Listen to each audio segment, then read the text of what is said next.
जो मैं अभय और आप देख रहे हैं अभय क्लासेस। इस वीडियो में हम बात करने वाले हैं अध्याय 3 चल रहा है हमारा, और धातु और अधातु। हम बताए हैं, धातु और अधातु बता चुके हैं, परिभाषा उदाहरण सहित पूरा बताए हैं। और अब है हमारे पास उपधातु। इस वीडियो में बताएंगे उपधातु, मिश्र धातु और अमलगम। सारे चीज के डिस्कस करने वाले हैं। खनिज बताएंगे, सब कुछ बताएंगे। अंग्रेजी कोरेजिया बताएंगे।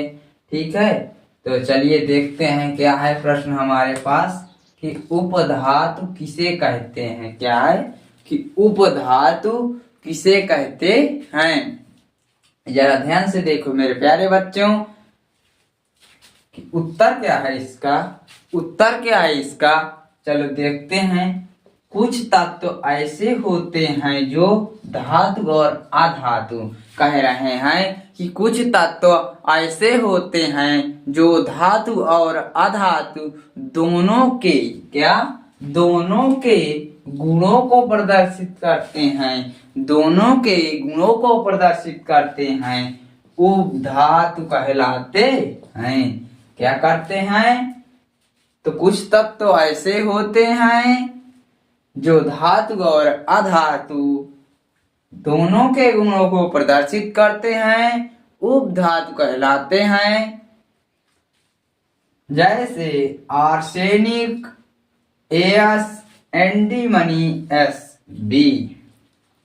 यहां तक समझ में आ गया होगा। चैनल में नए हो तो चैनल को सब्सक्राइब कर ले मेरे प्यारे बच्चों। चलिए अगला क्वेश्चन देखते हैं। कितनी सिंपल परिभाषा थी, कितनी सिंपल थी। आप लोग कमेंट में जरूर बताना कि सर बहुत सिंपल परिभाषा थी, तो हम भी जानेंगे कि आप और पढ़ाई अच्छे से करिए। और क्योंकि आपका इस बार बोर्ड है और आप मेहनत करते रहिए, आपको भी 95% लाएगा। और चलिए अगला है प्रश्न हमारा दूसरा है कि मिश्र धातु किसे कहते हैं। क्या है कि मिश्र धातु किसे कहते हैं, तो इसका उत्तर है कि दो या दो से अधिक धातुओं को गलित अवस्था में मिश्रित रखने पर निर्मित समांगी मिश्रण क्या कहलाता है, मिश्र धातु कहलाता है। एक बार फिर दोहराएं, कह रहा है कि दो या दो से अधिक धातुओं को गलित अवस्था, किसमें, गलित अवस्था में मिश्रित करने पर निर्मित समांगी मिश्रण मिश्र धातु कहलाता है।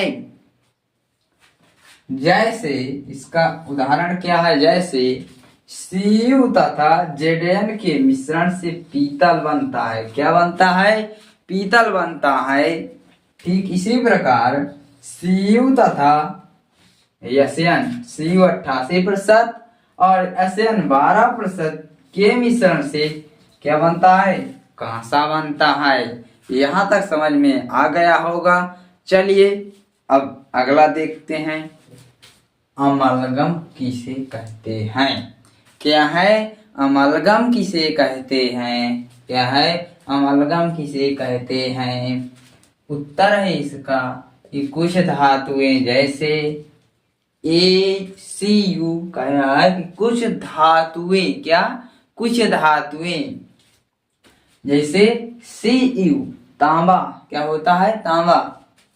Ag सिल्वर, Au सोना, Sn टीन, सोडियम यानी पोटेशियम के, और के मरकरी Hg के बने विलयन को अमलगम,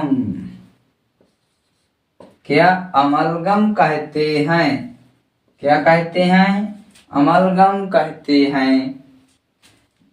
अब नोट में क्या लिखा है बच्चों, जरा ध्यान से देखो। नोट में क्या लिखा हुआ है कि Fe लोहा, Pt प्लेटिनम आदि धातुएं अमलगम नहीं बनाती, क्या नहीं करती, जो यपी है, लोहा है, आयरन जिसे बोलते हैं, और प्लेटिनम, ये धातुएं अमलगम नहीं बनाती हैं। आपको याद रखना होगा, ठीक है। अगला क्वेश्चन है हमारे पास चौथा, खनिज किसे कहते हैं। मेरे प्यारे बच्चों जरा ध्यान से देखो, खनिज किसे कहते हैं। यहां तक समझ में आ गया होगा। चलिए देखते हैं उत्तर क्या है इसका, कि प्रकृति में धातुएं जिन यौगिक के रूप में पाई जाती हैं, धातुएं जिन यौगिक के रूप में पाई जाती हैं वे खनिज कहलाते हैं। खनिज कहलाते हैं। वे सामान्यतया क्या होती हैं, वे सामान्यतया मिट्टी, कंकड़, पत्थर, रेत आदि मिश्रित अवस्थाओं में होते हैं। अब खनिज को हम भूमि के अंदर से निकालते हैं, ठीक है। जैसे कॉपर फ्लोराइड क्या होता है, इसका सूत्र CuFeS2 होता है। चलिए यहाँ तक समझ में आ गया होगा मेरे प्यारे बच्चों, चैनल को सब्सक्राइब जरूर से कर लें। 6 नंबर क्वेश्चन है कि अयस्क क्या है, अयस्क किसे कहते हैं, अयस्क किसे कहते हैं। तो उत्तर है इसका, कितना प्यारा क्वेश्चन है। तो अयस्क किसे कहते हैं, आपसे पूछा जाए परीक्षा में कि अयस्क किसे कहते हैं, तो आप क्या बताएंगे। उत्तर है कि वे खनिज जिनमें धातु का निष्कर्ष, वे खनिज जिसमें धातु का निष्कर्ष सुगमता तथा कम खर्च में, कैसे, सुगमता तथा कम खर्च, सुगमता तथा कम खर्च के साथ किया जाता है, क्या होता है, किया जाता है, अयस्क कहलाता है। क्या कहलाता है, अयस्क कहलाता है। उदाहरण है इसका हॉर्न सिल्वर, AgCl क्या है, AgCl। यहां तक समझ में आ गया होगा। अगला है 6वां क्वेश्चन कि अम्लराज या एक्वरेजिया, अम्लराज या एक्वरेजिया, ये क्वेश्चन और एक हम बताएंगे अगले वीडियो में। वर्जन वो इम्पोर्टेंट है, परीक्षा में पूछा जा सकता है, वर्जन और ये अम्लराज एक्वरेजिया, ठीक है। और आप सब तैयार करते चलिए, धातु धातु धातु सब आप तैयार कर लीजिए, और कुछ भी पूछा जा सकता है परीक्षा में, इसलिए आप तैयार करके ही रखिए। तो चलिए क्वेश्चन की तरफ, कि अम्लराज एक्वरेजिया किसे कहते हैं। तो उत्तर है इसका कि 3 भाग हाइड्रोक्लोरिक अम्ल, क्या, 3 भाग हाइड्रोक्लोरिक अम्ल जिसे बोलते हैं HCl, क्या बोलते हैं, HCl, तथा 1 भाग नाइट्रिक अम्ल, क्या, नाइट्रिक का सूत्र क्या होता है, HNO3 अम्ल होना चाहिए, ठीक है, अम्ल होगा, ठीक।